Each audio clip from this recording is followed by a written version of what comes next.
when I was in training, I had a 35-year-old while I was on call that presented to the emergency room after he was in the gym working out. And this gentleman was in great shape. I'm telling you, you will never know that this person was having an event, a heart attack in this case. And he was working out. He was actually doing a bench press. It was his third set. And suddenly he felt the symptom that concerns everybody, what we call chest pain. And this chest pain was progressing. In other words, it was getting worse. So he was lucky enough that was an emergency room physician training at the same time and identified that this gentleman most likely was having some cardiac event. He was able to get up. However, his pain was getting worse. He was taken to the emergency room. I was called. I was only 10 minutes away because I was in the hospital. When I went down there, this gentleman was able to talk to me, and he was describing his chest pain when suddenly he went to what we call ventricular fibrillation. And that means his heart was going so fast because he was not getting enough blood around the muscle of the heart. And that's normal to do that. And suddenly he was not responsive.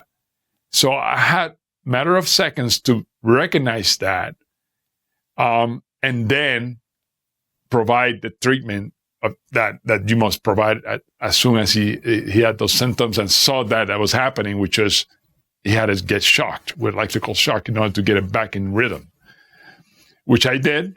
He came back to life. It took a couple seconds, I say 10, 15 seconds to respond. And he said, what happened to me? He couldn't remember. Talking to him again while I was giving orders in order to treat what was going on because I knew exactly what was happening. They showed me the electrocardiogram and I knew he was having a huge heart attack, real large. And then all of a sudden, approximately 3 minutes after he woke up from the shock, he went back into the same rhythm. And basically, he passed out again. He was actually dying right in front of me. And I knew the next thing is to give him a shock again.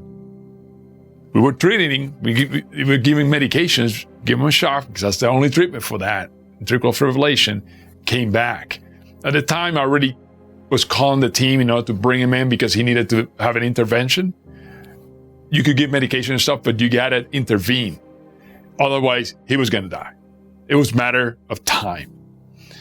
So it was only 35 years old, this gentleman, in great shape. You will never be able to tell that this gentleman had atherosclerosis, that's what we call it.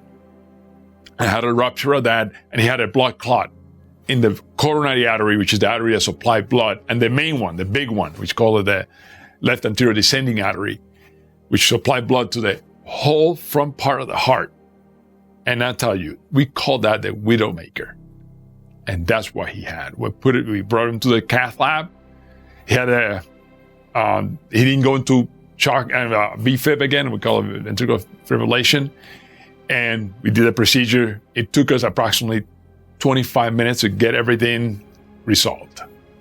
From the time he showed up to the time he got resolved, which included, we had to get the clot out from that artery and then put it, what we call a stent. And then he's good to go. He has spent approximately 5 days in the hospital. That's the standard, just because there's complications that happens after you have a heart attack. The issue is that despite the fact that he came so quickly to us, right? He survived, which is not very typical, especially in young people like him, because those heart attacks in young people are large. They die. Most of them die. I say 60% of them die. They're not right next to the hospital and not treated quickly. The question I had after all this happened was, why a 35-year-old had a heart attack, which is not normal. Most people that have heart attacks are above 50 years old in a male, about 60, 65 years old in a female. So this is not normal, right? So I say, what happened? What happened here? So, as you know, coronary artery disease, those are diseases that are chronic. It doesn't happen overnight. It takes time.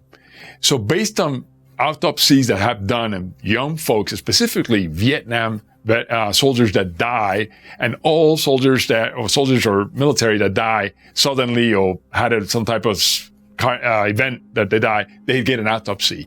It showed that, as in the 60s, that people start developing what we call plaques, which are cholesterol accumulation around the walls of the artery. They start at the age of 17 years old.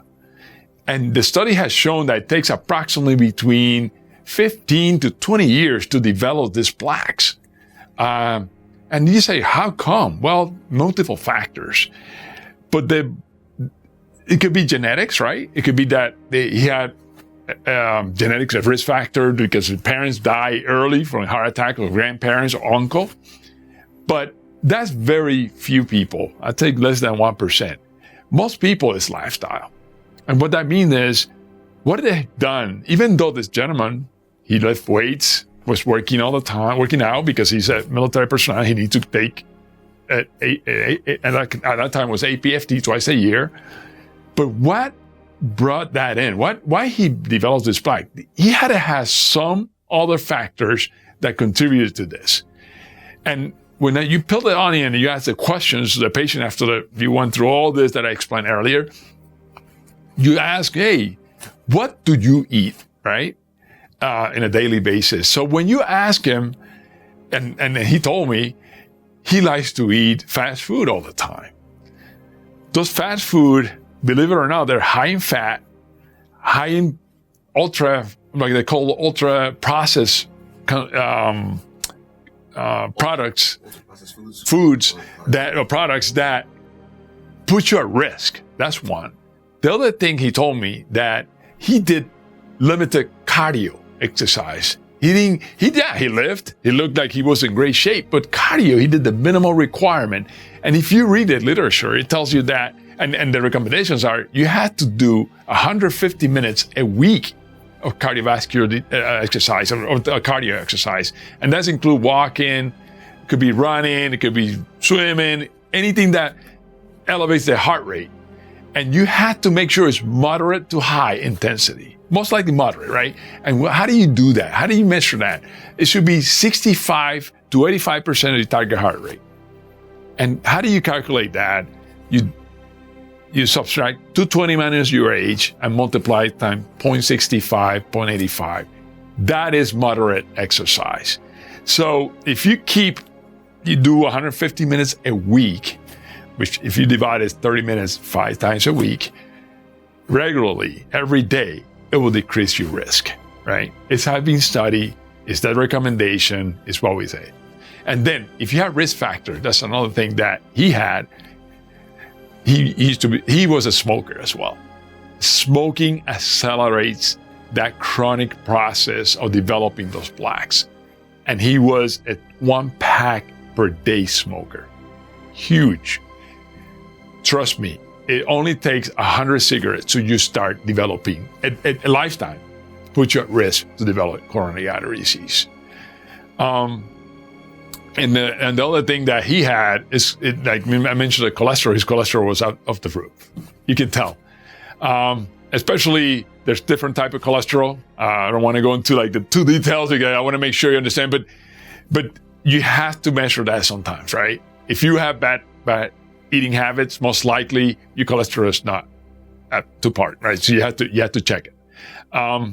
Good thing in the military, we at the age of 40 years old, when you reach that age, we check them. It's a standard. It's part of your PHA, or periodic health assessment. However, if you're a civilian and you have history in your family of heart disease, and you don't have a good lifestyle, then specifically eating and no exercising, you should monitor it. I definitely recommend it.